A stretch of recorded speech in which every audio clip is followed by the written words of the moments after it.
arrivons de loin, nous venons de nos pays pour sauver la patrie. Nous avons tout quitté par engloutis foyers, et nous gardons au cœur une invincible ardeur, car nous voulons porter haut et fier le beau drapeau de notre France entière. Et si quelqu'un voulait nous séparer, nous saurions tous mourir jusqu'au dernier. À des tambours, à nos amours, pour le pays, pour la patrie, mourir au loin, c'est nous les Africains. Dans la foulée des commémorations du centenaire, de la mission du centenaire 14-18, qui se sont achevées le 11 novembre 2018 à l'Arc de Triomphe à Paris, le président de la République a décidé de poursuivre cette dynamique en commémorant le 75e anniversaire du débarquement, autant en Normandie que sur les côtes de Provence. Et c'est au Dramont et à Boulouris, à la nécropole de Boulouris, que ça se fait aujourd'hui. Et nous l'accueillons avec un certain nombre de députés, membres de la commission de la Défense.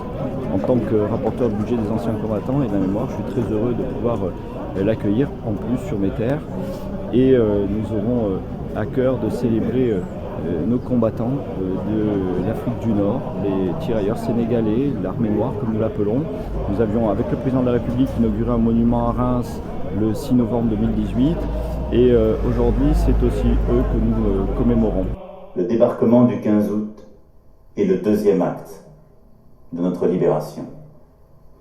Après Overlord, ce fut l'opération Dragoon, le débarquement de Provence, mené sous les ordres de l'amiral américain Hewitt, puis de son compatriote le général Patch.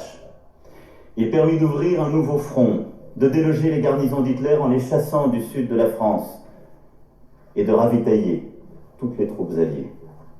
Parmi les valeureux combattants de sa grande armée, il y avait des Français libres, venus de la métropole, dont certains s'étaient déjà couverts de gloire en Tunisie, en Sicile, en Corse, en Italie. Il y avait aussi bon nombre de résistants de la France des Outre-mer, des dissidents des Antilles, des Guyanais, des Réunionnais, des Tahitiens, des Néo-Calédoniens, qui avaient souvent pris tous les risques pour rejoindre l'armée de Delattre.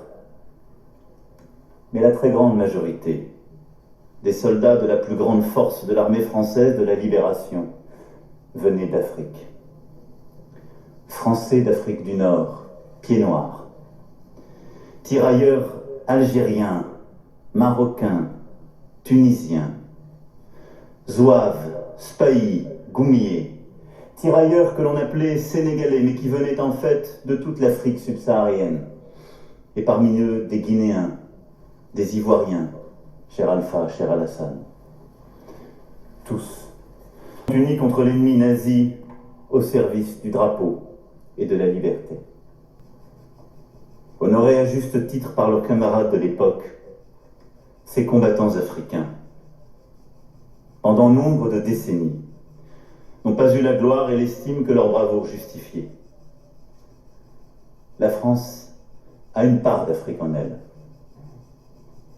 Et sur ce sol de Provence, cette part fut celle du sang versé. Nous devons en être fiers et ne jamais l'oublier. Les noms, les visages, les vies de ces héros d'Afrique doivent faire partie de nos vies de citoyens libres, parce que sans eux, nous ne le serions pas. Vétérans, anciens combattants, anciens résistants, soldats de la Libération, je veux vous dire ici en ce jour, à nouveau, la reconnaissance de la nation.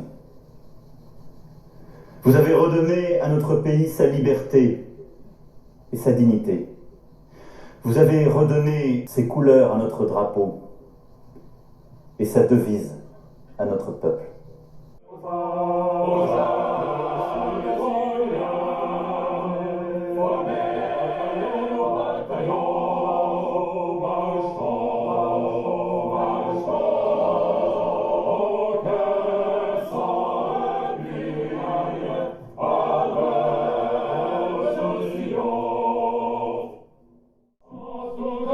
Magnifique, retentissait ce cri vainqueur, en avant